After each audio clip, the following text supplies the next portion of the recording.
There are missions that never appear on any record. No headlines, no official acknowledgement, no proof they ever happened. This is one of them. At 5:10 in the morning, deep inside hostile terrain, something moves through the darkness that was never meant to be seen 90 minutes. That's the only window they have after that. The target disappears forever. Inside the helicopters, no one speaks, because everyone already understands the same thing. If they are wrong, there is no second chance to fix it. And below them, something is waiting. The helicopters fly so low, they seem to merge with the terrain itself. Shadows moving through shadows, jagged mountains rise on both sides, swallowing sound, hiding movement, turning the entire landscape into a natural shield. Inside, the Rangers sit locked in silence. No one speaks. No one needs to. Every man knows exactly what this mission demands and what it could take from them. Night vision paints everything in cold green. Hands rest on weapons.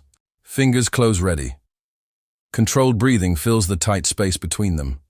But beneath that control, there's tension, because this mission is different. There is no backup waiting beyond the horizon. No safety net if things go wrong. Once they land, they are on their own, completely. A brief crackle cuts through the silence, then disappears.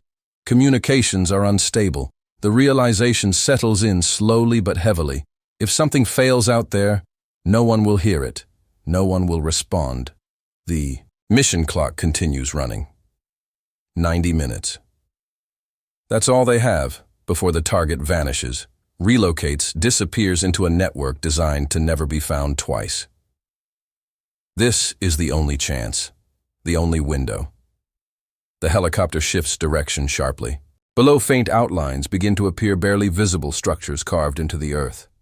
The target compound, hidden in plain sight, designed to be overlooked, ignored, forgotten. But something doesn't feel right. There's no visible movement, no guards pacing the perimeter, no signs of life where there should be some, only stillness, too clean, too controlled. The landing zone approaches fast. No time to question it now. As the helicopter descends, the ground erupts into a storm of dust and debris, blinding everything in seconds. The doors open.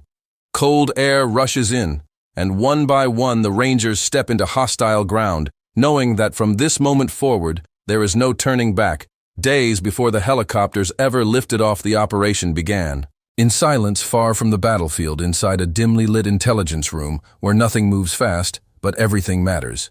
It started as fragments, encrypted signals buried inside routine traffic, patterns that didn't quite align at first glance. It looked like noise, just another set of meaningless data lost in a sea of information. But one analyst paused. Something about it felt deliberate. Hidden. The fragments were pulled apart, then slowly pieced back together. Hours turned into days as analysts traced connections, cross-referenced sources, and built a picture that wasn't supposed to exist. A hidden location, not marked on any official map, not visible through standard surveillance. A facility buried underground, shielded not just physically but electronically. A war room, a place where decisions were made, operations directed, movements controlled across an entire region. But even that wasn't enough to trigger action. What changed everything was a name. A high-ranking IRGC commander, someone who almost never appeared in one place for long.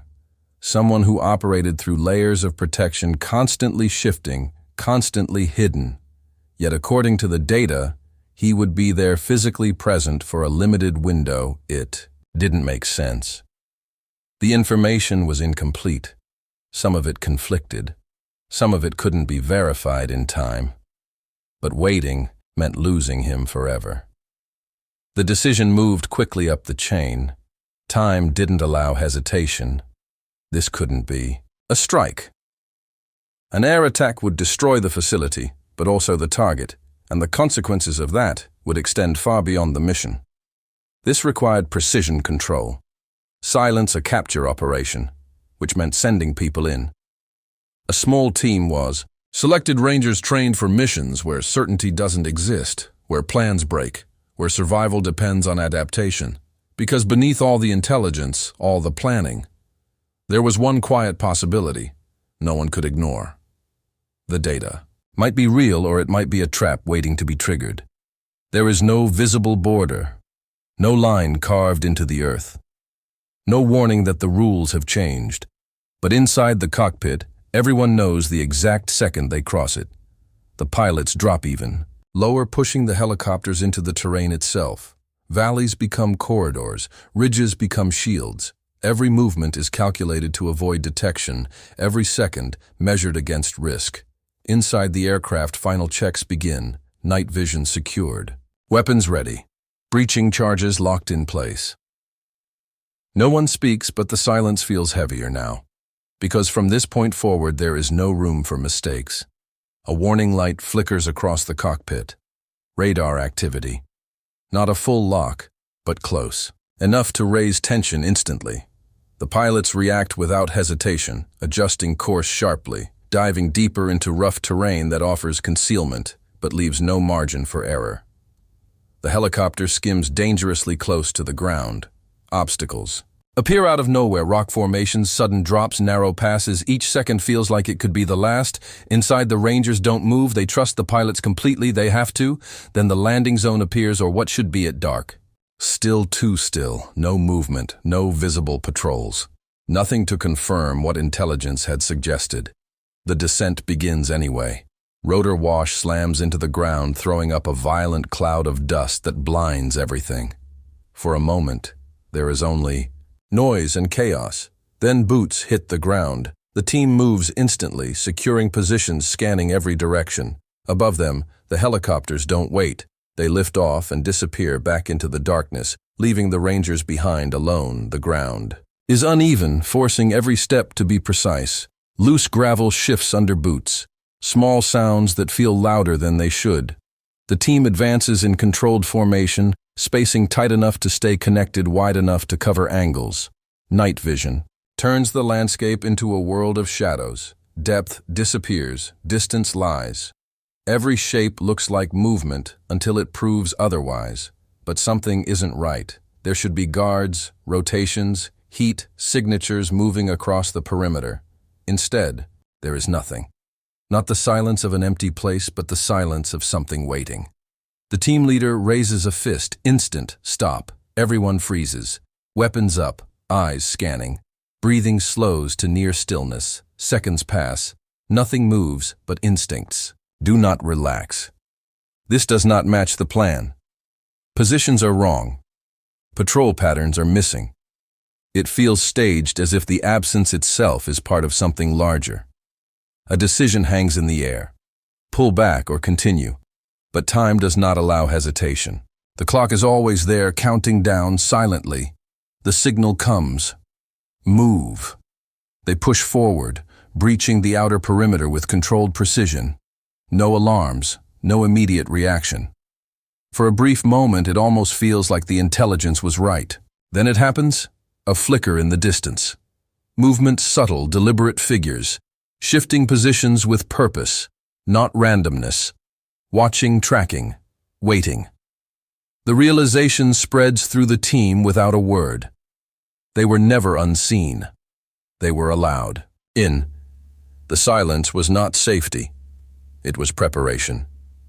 And the moment they take another step deeper into the compound, the trap begins to close. The first shot does not echo. It cracks, sharp, precise, final. Then everything detonates into chaos. Gunfire erupts from multiple directions at once, tearing through the silence with violent intent. Muzzle flashes burst from shadows that did not exist seconds ago. Positions reveal themselves in fragments, rooftops, windows, blind corners. It was not random. It was planned. The Rangers react instantly. They drop low, spreading into cover, returning fire in controlled bursts. Every movement is automatic, trained into muscle memory through years of repetition. But this was not supposed to happen. This was meant to be silent, controlled, surgical. Now, it is a firefight. Rounds slam into concrete, sparks flashing in the darkness. Dust and debris explode into the air, choking visibility, distorting everything. Commands cut through the chaos, short, sharp, precise. Then, one of them goes down, a single impact, hard, sudden. He collapses without a sound, his body hitting the ground with force. For a fraction of a second time slows everything, narrowing to that moment, then it snaps back. Two Rangers move instantly, dragging him into cover, while the others hold the line. He is conscious, breathing, but hit bad enough to change everything. Moving him will slow them down, and slowing down here is dangerous. Communications begin to break apart. Static floods the channels. Voices, cutting in and out. Coordination becomes fragmented, incomplete. They are losing control of the situation, but the mission has not changed. It cannot. Because somewhere beneath them, hidden under reinforced layers of concrete and steel, the target is still there. If they stop now, everything collapses, every risk taken, every step forward, every second spent getting here becomes meaningless. The team regroups under fire. Positions, shift, angles, tighten. A decision is made without discussion. They push. Forward through gunfire, through resistance that should not exist. They clear space aggressively, forcing movement where hesitation would mean death. Each step forward is earned, paid for in effort, in risk, in seconds. They do not have. Then they find it. The entrance, partially concealed, reinforced exactly where intelligence said it would be. But now it is defended heavily. There is no stealth left, no element of surprise. Only force remains. Explosives are pulled. Forward, under-covering fire hands move fast, precise, practiced. The injured Ranger refuses to fall back, refuses to be left. He stays in position, weapon up, covering his team because no one gets left here. The charges are set. The countdown begins. Gunfire intensifies. Pressure builds from every side. And in that moment when everything has already gone wrong, they make the choice to go deeper into the structure, into the unknown. The explosion tears through the entrance, a violent shockwave that rips open the reinforced barrier. Concrete fractures. Dust surges outward, filling the air with choking clouds that blur everything. Whatever secrecy remained is gone. The team moves immediately, no hesitation, no pause to assess. They flow into the breach. As one unit, weapons, raised eyes locked through night optics as the environment shifts instantly around them. Outside was open, inside is confined. Tight corridors close in on every side. Low ceilings force them to adjust posture. Shadows cling to.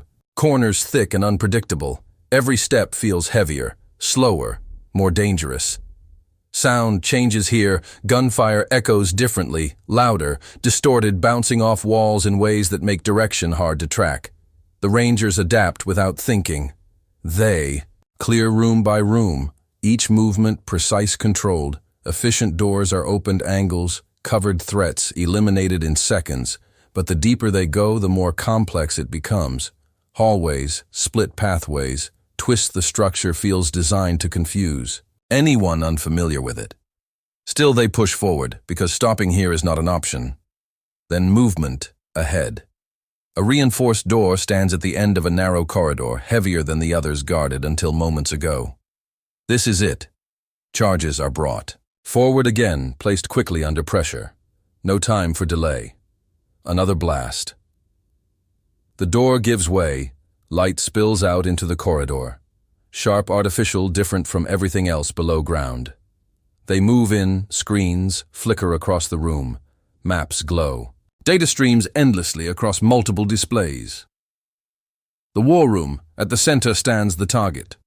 For a brief moment, everything slows. Recognition flashes in his eyes, then motion returns. Weapons raised, commands shouted, and within seconds the commander is secured. The objective is complete, but survival is not. The team moves fast, pulling the captured commander through the narrow corridors, retracing every step they fought to gain.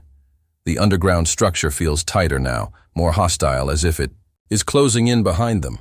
Gunfire echoes from above. They are not alone down here anymore.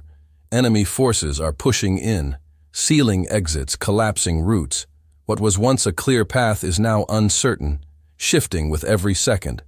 The injured ranger struggles to keep pace. Blood loss slows him, but he refuses to fall behind. Two teammates take his weight without a word, adjusting their movement, sacrificing speed to keep him in the fight. No one gets left. They reach the breach point, pushing back into the open air, and instantly the situation worsens. Gunfire rains down from elevated positions. The compound is no longer contained. Reinforcements have arrived, surrounding the area, turning it into a live battlefield. The extraction point lies ahead, but it is exposed, not secure, not safe. A call is sent. The pilots respond immediately. They know the risk. They are coming anyway. Seconds stretch. Then the sound hits rotor blades, cutting through the chaos, growing louder, closer. The helicopter descends into an active firefight, dust and debris exploding outward as it forces itself into the landing zone. There is no clean landing, no safe window, only a moment. The team moves fast, precise, relentless. The injured is loaded first, the target secured. Next, others follow, covering every angle until the last man steps inside. Rounds strike the ground just meters away. The door slams shut, and in the next heartbeat the helicopter lifts. The helicopter climbs hard, engines straining as it pulls away from the ground. For a few seconds it feels too slow, too exposed. Below them, flashes of gunfire still cut through the darkness, brief, violent bursts chasing them as they rise. Tracers streak upward, fading just short of their path. Close enough to remind them how narrow the margin was. Then gradually the distance grows. The ground begins to disappear into shadow. The chaos fades, not completely, but enough to breathe again. Inside the aircraft, silence takes over. Not the silence from before. The mission, this one, is heavier, exhausted.